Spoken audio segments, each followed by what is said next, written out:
बाप दादा की साकार वाणी है।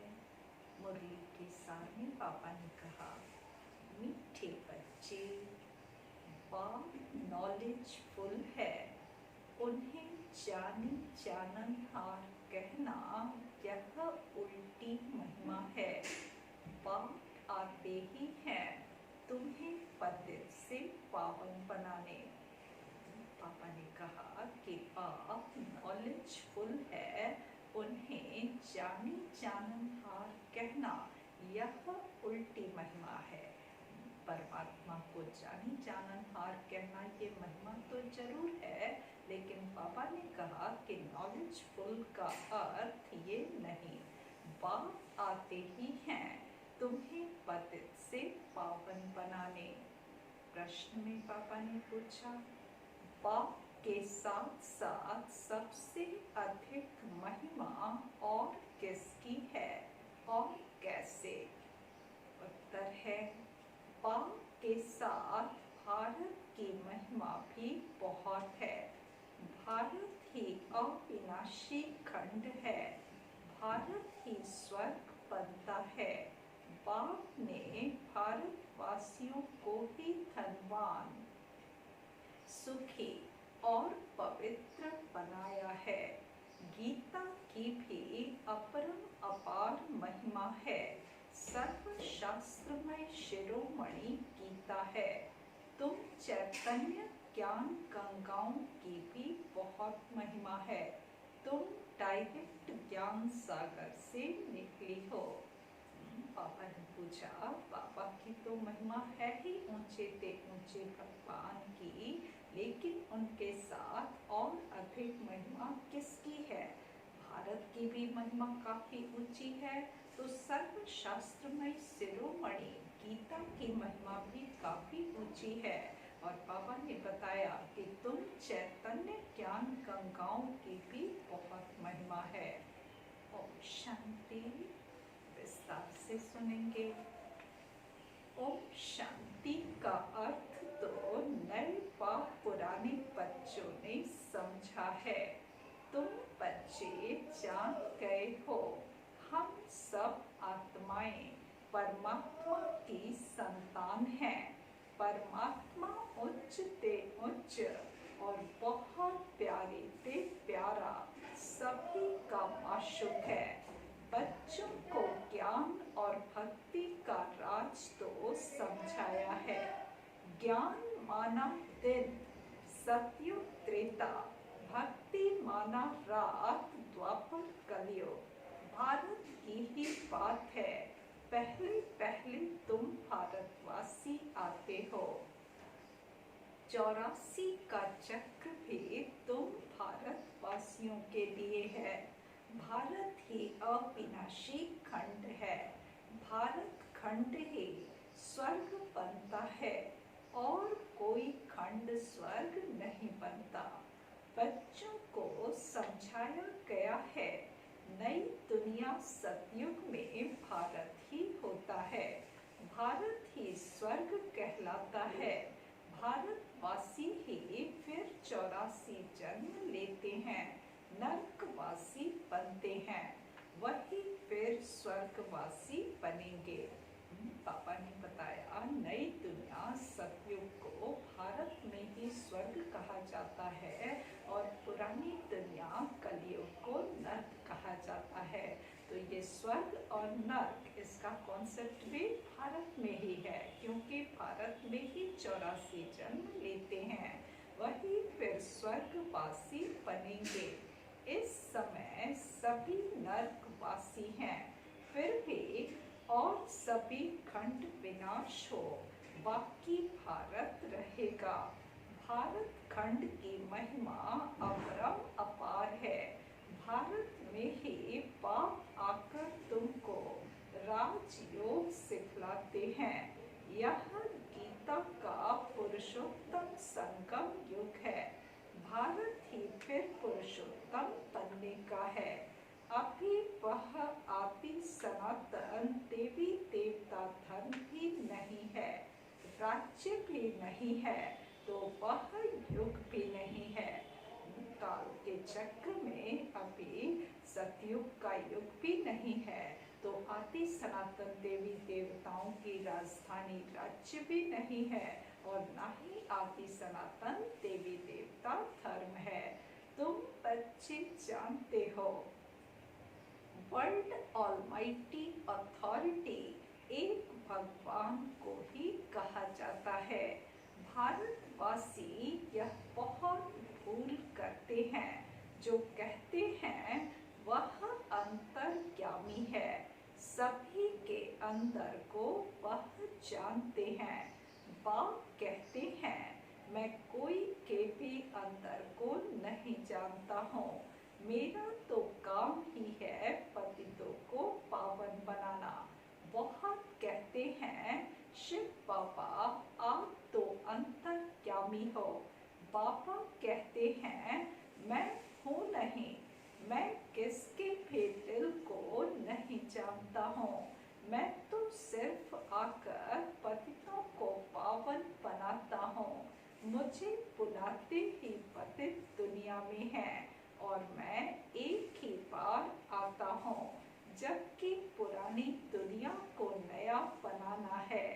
मनुष्य को यह पता नहीं है कि यह जो दुनिया है वह नए से पुरानी, पुरानी से नई कब होती है।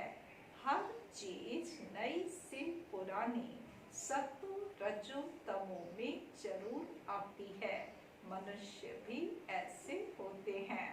बालक सतो प्रधान है, फिर युवा होते हैं, फिर वृद्ध होते हैं, अर्थात रजो तमो में आते हैं। बूढ़ा शरीर होता है तो वह छोड़कर फिर बच्चा बनेंगे।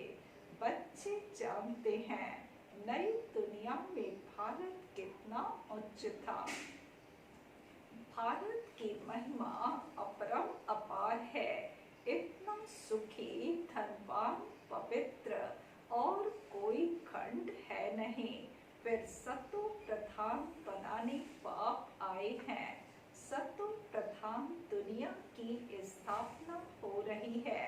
त्रिमूर्ति ब्रह्मा विष्णु शंकर को क्रिएट किसने किया? उच्चते उच्च तो शिव है। कहते हैं त्रिमूर्ति ब्रह्मा, अर्थ तो समझते नहीं। वास्तव में कहना चाहिए वास्तव में त्रिमूर्ति कौन है?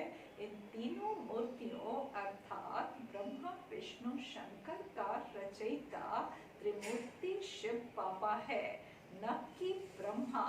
अब गाते हैं देव देव महादेव, शंकर को उच्च रखते हैं तो त्रिमूर्ति शंकर कहे ना, फिर त्रिमूर्ति ब्रह्मा क्यों कहते? शिव है रचयिता। गाते भी हैं परम पिता परमात्मा ब्रह्मा द्वारा स्थापना करते हैं ब्राह्मणों की। भक्ति मार्ग में नॉलेजफुल बाप को जाने जाननहार कह देते हैं। अब वह महिमा अर्थ सहित नहीं है। जाने जाननहार कहना ये कोई बाबा की महिमा नहीं है, इसका कोई अर्थ नहीं निकलता। बाबा तो नॉलेजफुल है। तुम बच्चे जानते हो बाप द्वारा हमें वर्षा मिलता है, वह खुद हम ब्राह्मणों को पढ़ाते हैं, क्योंकि वह बाप भी है, सुप्रीम टीचर भी है। वर्ल्ड के हिस्ट्री ज्योग्राफी कैसे चक्र लगाती है वह भी समझाते हैं। वही नॉलेजफुल है, बाकी ऐसे नहीं कि वह जानी जाननहार है।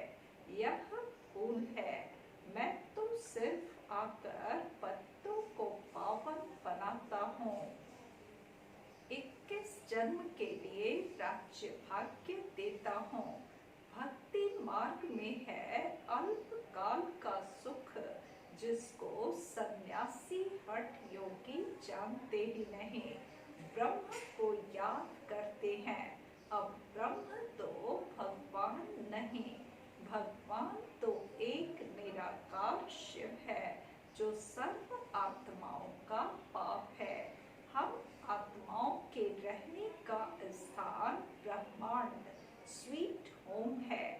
वहाँ से हम आत्माएं यहाँ पार्ट बजाने आती हैं। आत्मा कहती है हम एक शरीर छोड़ दूसरा तीसरा लेती हूँ। 84 जन्म भी भारतवासियों के ही हैं। जिन्होंने बहुत भक्ति की है वही फिर ज्ञान भी जास्ती उठाएंगे।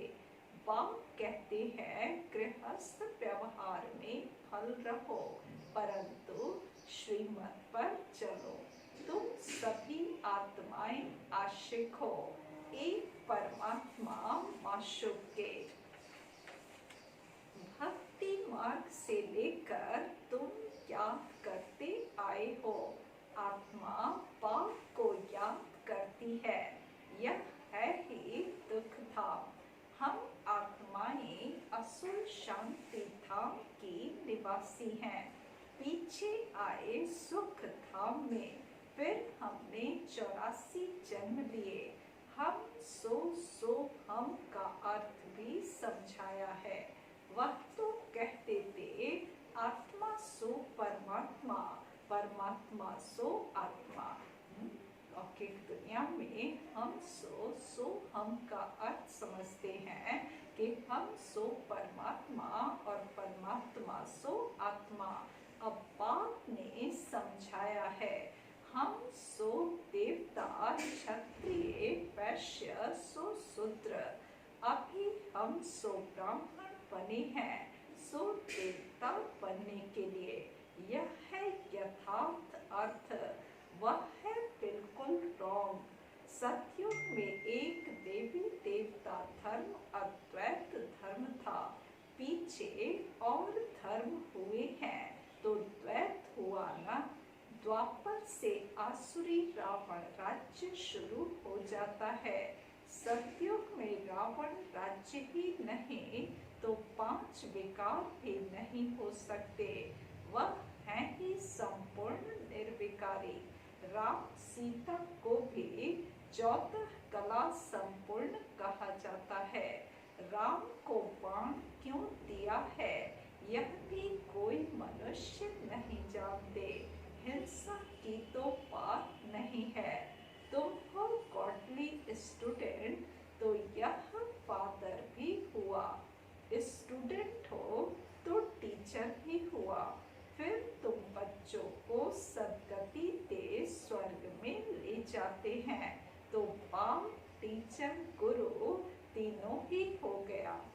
लौकिक में यदि कोई फादर टीचर भी हो तो फादर और टीचर तो एक साथ हो सकते, पर पापा कहते वो सद्गति कभी न कर सके तो इसलिए गुरु या सदगुरु नहीं हो सकते। यहाँ बाप भी है टीचर भी है तो फिर बच्चों को सद्गति देने वाला भी है तो तीनों ही हो गया ना। उनके तुम बच्चे बने हो तो तुमको कितनी खुशी होनी चाहिए। मनुष्य तो कुछ भी नहीं जानते।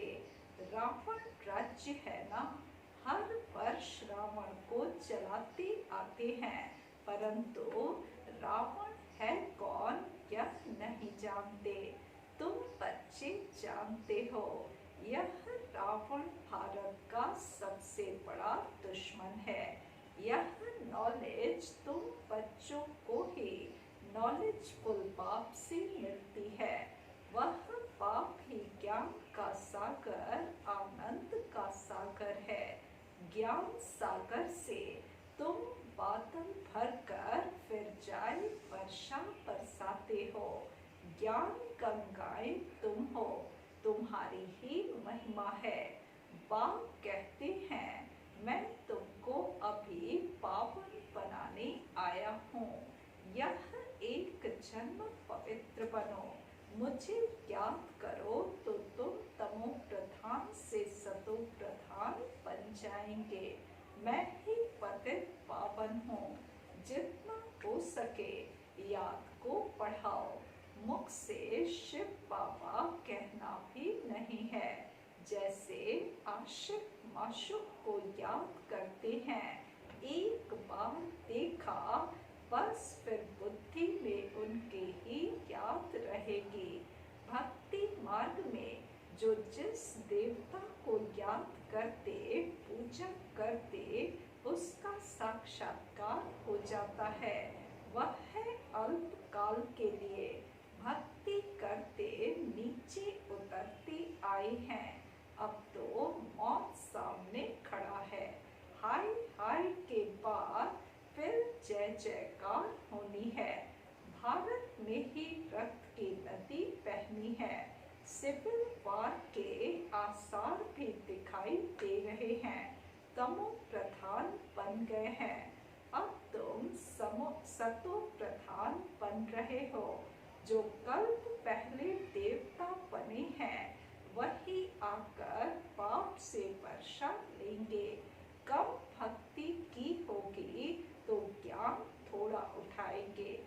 पापा ने बताया कि अभी बच्चे तमो प्रधान से सतो प्रधान बन रहे हैं, लेकिन सबकी अवस्था एक जैसी नहीं होगी। जो कम भक्ति वाले होंगे वो ज्ञान को भी थोड़ा उठाएंगे और अंत में आएंगे, त्रेता के अंत में आएंगे। लेकिन जिन्होंने जास्ती भक्ति की होगी, शुरू से भक्ति की होगी, वो फिर ज्ञान भी जास्ती लेंगे। फिर प्रजा में भी नंबरवार पद पाएंगे। कम भक्ति किया, थोड़ा ज्ञान लिया तो प्रजा में जाएंगे और नंबरवार पद पाएंगे। अच्छे पुरुषार्थी श्रीमत पर चल अच्छा पद पाएंगे। मैनर्स भी अच्छे चाहिए। दैवी गुण भी धारण करनी है। वह फिर 21 जन्म चलेंगे। अभी हैं सबके आसुरी गुण। आसुरी दुनिया पतित दुनिया है ना। तुम बच्चों को वर्ल्ड की हिस्ट्री ज्योग्राफी भी समझाई गई है। इस समय पाप कहते हैं याद करने की मेहनत करो तो तुम सच्चा सोना बन जाएंगे। सतयुग है गोल्डन एज, सच्चा सोना। फिर त्रेता में चांदी की एलॉय पड़ती है, कला कम हो जाती है। अभी तो कोई कला नहीं है। जब ऐसी हालत हो जाती है तब पाप आते हैं। यह भी ड्रामा में भूत है। इस रावण राज्य में अभी सभी बेसमझ बन गए हैं। जो बेहद ड्रामा के पार्टधारी होकर भी ड्रामा के आदि मध्य अंत को नहीं जानते हैं। तुम एक्टर्स हो ना। पापा कहते कि एक्टर्स हो और एक्टर को यदि ड्रामा के बारे में ही नहीं पता हो तो फिर एक्ट कैसे करेंगे। तुम जानते हो हम यहाँ पार्ट बजाने आए हैं, परंतु पार्टधारी होकर जानते नहीं। तो बेहद का पाप कहेंगे ना कि तुम कितने बेसमझ बन गए हो। अब मैं तुम्हें समझदार हीरे जैसा बनाता हूँ, फिर रावण कौड़ी जैसा बना देता है। मैं ही आकर सबको साथ ले जाता हूँ, फिर यह पतित दुनिया भी विनाश होती है। मच्छरों सदृश सबको ले जाता हूँ। तुम्हारी एम ऑब्जेक्ट सामने खड़ी है, ऐसा तुमको बनना है, तब तो तुम स्वर्गवासी बनेंगे। तुम ब्रह्मा कुमार कुमारियाँ यह पुरुषार्थ कर रहे हो। मनुष्यों की बुद्धि तमो प्रधान है तो समझते नहीं। इतने वीके हैं तो जरूर प्रजापिता ब्रह्मा भी होगा। ब्राह्मण है चोटी, ब्राह्मण फिर देवता। चित्रों में ब्राह्मणों को और शिव को गुम कर दिया है। पापा कहते विराट रूप के चित्र में ब्राह्मणों की चोटी और शिव बाबा दोनों को ही गुम कर दिया है। तुम ब्राह्मण अभी भारत को स्वर्ग बना रहे हो। अच्छा, मीठे मीठे सिके लधे बच्चों प्रति माँ पिता बाप दादा का याद प्यार और गुड मॉर्निंग।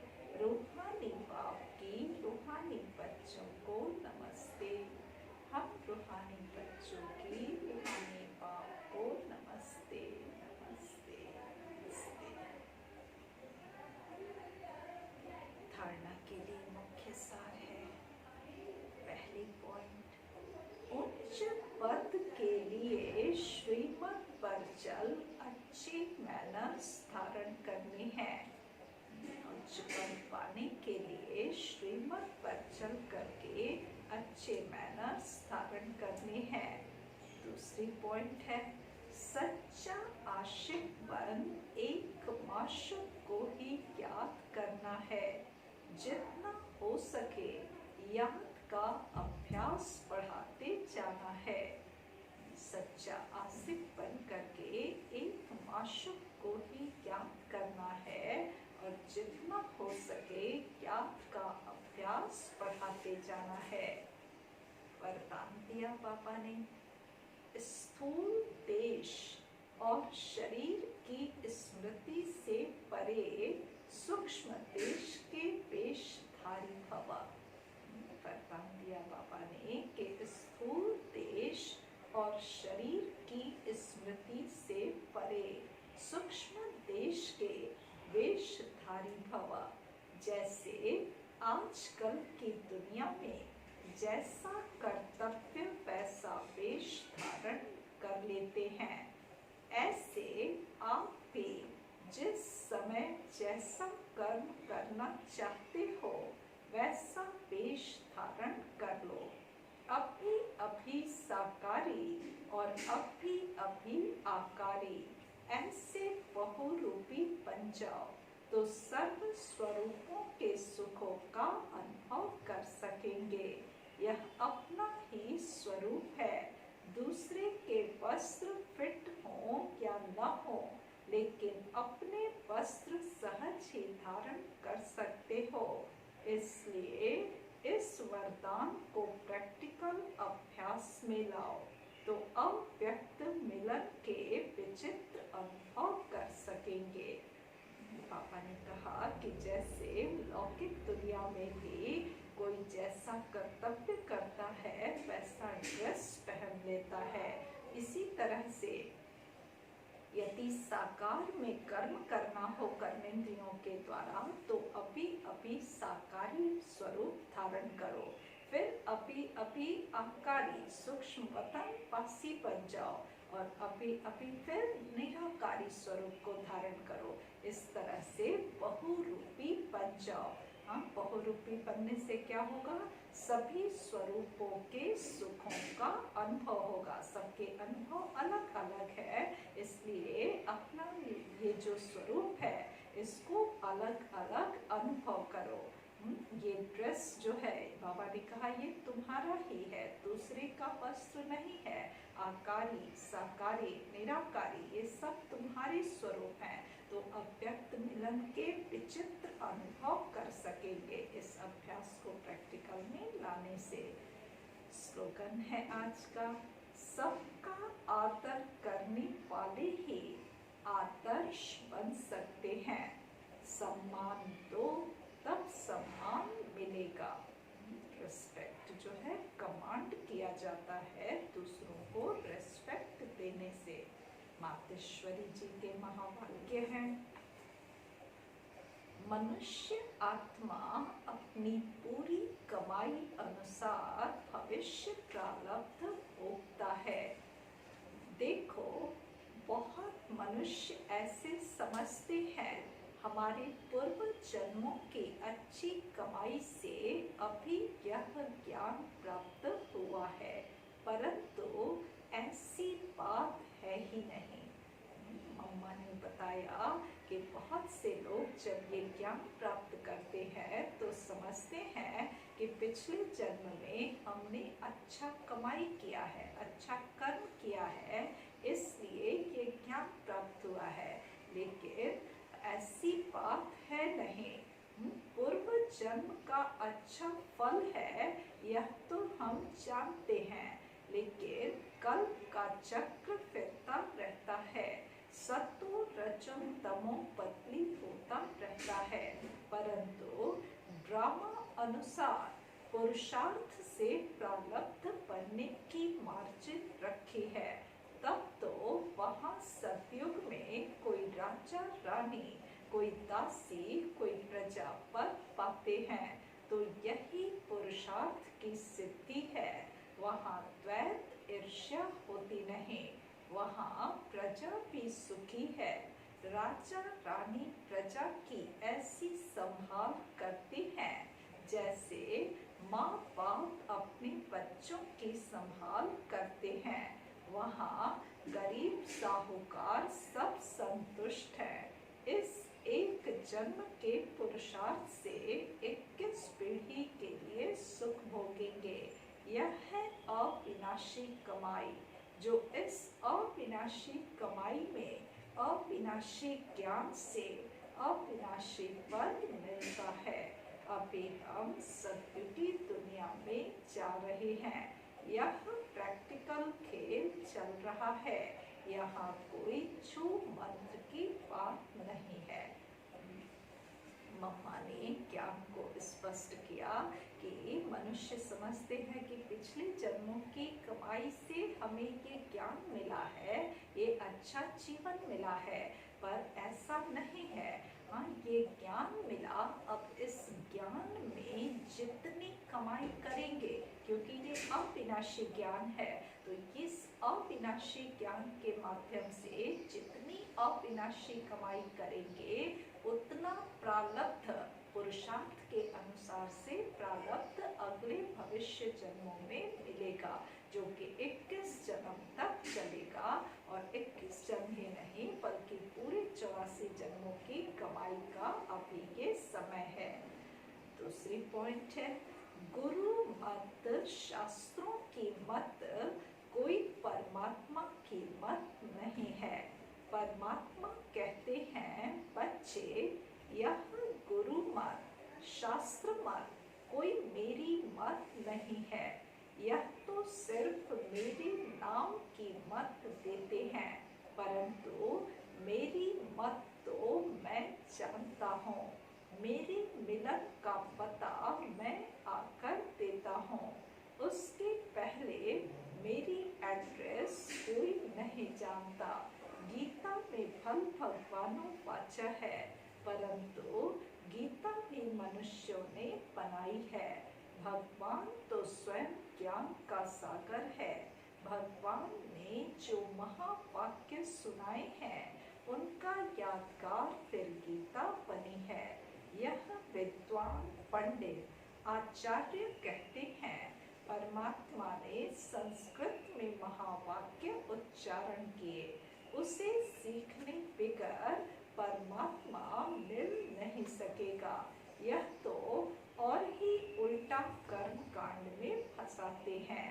वेद शास्त्र पढ़ अगर सीढ़ी चढ़ जावे तो फिर उतना ही उतरना पड़े, अर्थात उनको भुलाए एक परमात्मा से बुद्धि योग जोड़ना पड़े, क्योंकि परमात्मा साफ कहता है, इन कर्म कांड वेद शास्त्र पढ़ने से मेरी प्राप्ति नहीं होती है।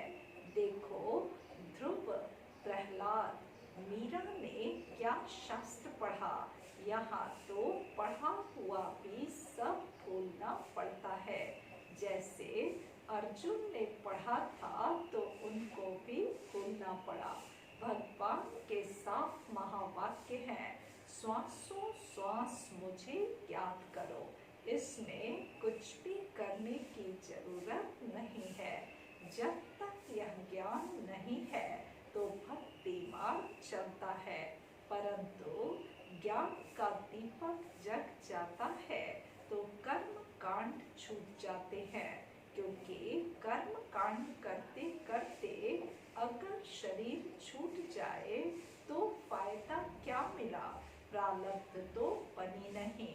कर्म बंधन के हिसाब किताब से तो मुक्ति मिली नहीं। लोग तो समझते हैं झूठ न बोलना, चोरी न करना, किसी को दुख न देना यह अच्छा कर्म है, परंतु यहाँ तो सदा काल के लिए कर्मों की बंधाई माने से छूटना है और विकर्मों की जड़ को निकालना है। हम तो अब चाहते हैं ऐसा बीज डाले जिससे अच्छे कर्मों का झाड़ निकले। इसलिए मनुष्य जीवन के कार्य को जान श्रेष्ठ कर्म करना है। अच्छा ऑप्शन।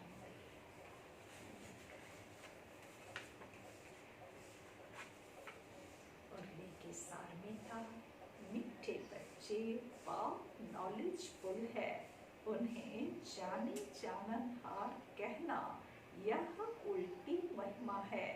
बाप आते ही हैं तुम्हें पतित से